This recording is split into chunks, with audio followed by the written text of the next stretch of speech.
I didn't realize how quickly a life could fall apart until he started counting. Not yelling, not arguing, just counting. And by the time he reached 10, everything was over. My husband Daniel and I had been married for 7 years. We had built a comfortable life together. A house, stable jobs, routine. Everything looked fine from the outside. But somewhere along the way, something changed. We stopped talking the way we used to. Stopped laughing. Stopped connecting. It wasn't dramatic. There was no big fight. Just a slow fade into something quiet and distant. And I convinced myself that was normal. That this is what long-term relationships turned into. Until I met Ryan. Ryan worked at a company we partnered with occasionally. He was the opposite of Daniel in every way. Confident, charismatic, intense. He made everything feel exciting again. The first time we talked, he gave me his full attention in a way I hadn't felt in years. "You seem different," he told me once. "Like you're meant for more than this." That should have been a warning. Instead, it felt like validation. We started talking more, then messaging, then meeting outside of work, and eventually, it crossed the line. The affair lasted 4 months. 4 months of lies, of sneaking around, of pretending everything was normal at home. I told myself it was temporary, that I would figure things out eventually, that I wasn't really hurting anyone. But deep down, I knew that wasn't true. Daniel found out on a Tuesday night. I remember because everything about that night felt normal at first. We were sitting in the living room. The TV was on. I had my phone in my hand, texting Ryan. Daniel reached over suddenly and took it. My heart dropped. "Daniel?" But he was already reading. The silence that followed was unbearable. "How long?" he asked. His voice was calm. Too calm. 4 months, I admitted. There was no point in lying anymore. Daniel nodded slowly. Then he set the phone down on the table. "I see." That was it. No yelling, no anger, just those 2 words. And somehow, that made it worse. "I'm sorry," I said quickly. "I didn't mean for it to—" He held up his hand. "Stop." I went quiet. Then he looked at me. Really looked at me. And I saw something in his eyes I had never seen before. Not anger, not even sadness. Just clarity. "Call him," he said. My stomach dropped. "What?" "Call him." "Why?" "Because I want to hear it." My hands started shaking. "This isn't necessary." "Call him." His voice was still calm, but this time, there was something final in it. Something that told me I didn't have a choice. I picked up my phone with trembling hands and dialed Ryan's number. He answered almost immediately. "Hey," he said.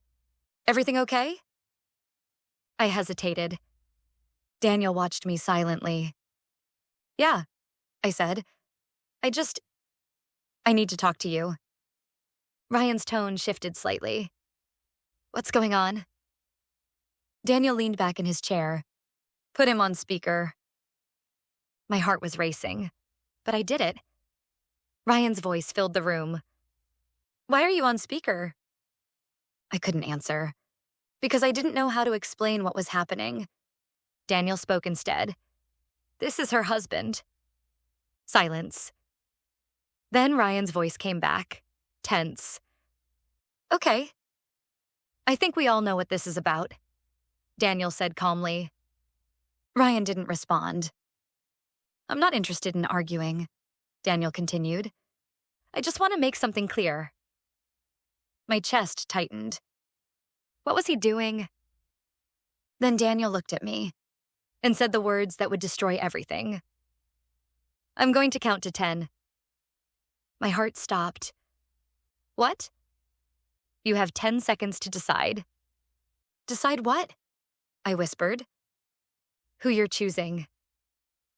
The room felt like it was collapsing around me. Daniel, this isn't... 1. My breath caught. He wasn't joking. He was actually doing it. 2. My mind started racing. This couldn't be real. 3. I looked at my phone. Ryan was still on the line. Silent. Waiting. 4.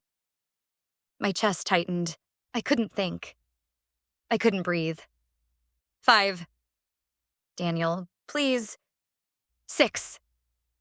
My heart was pounding so hard I thought it might explode. 7. This was it.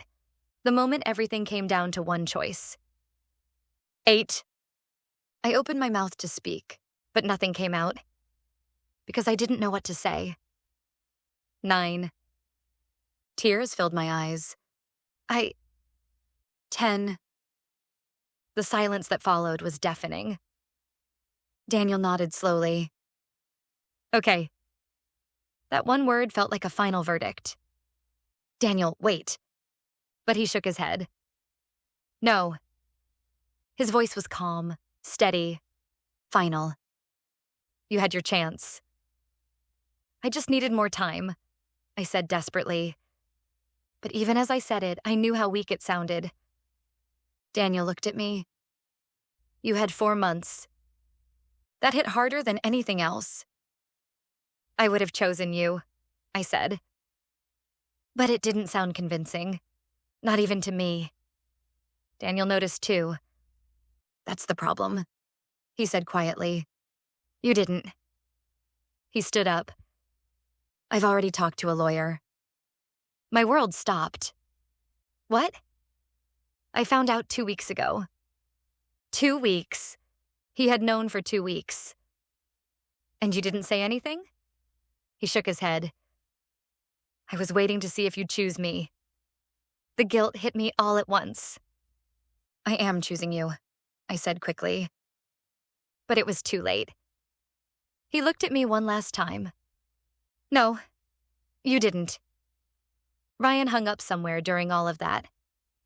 I didn't even notice when, because nothing mattered anymore. That was the moment I realized something I wish I had understood sooner. It wasn't the cheating that ended my marriage. It was the hesitation. Because when it mattered most, I couldn't choose him. And 10 seconds was all it took for him to see the truth.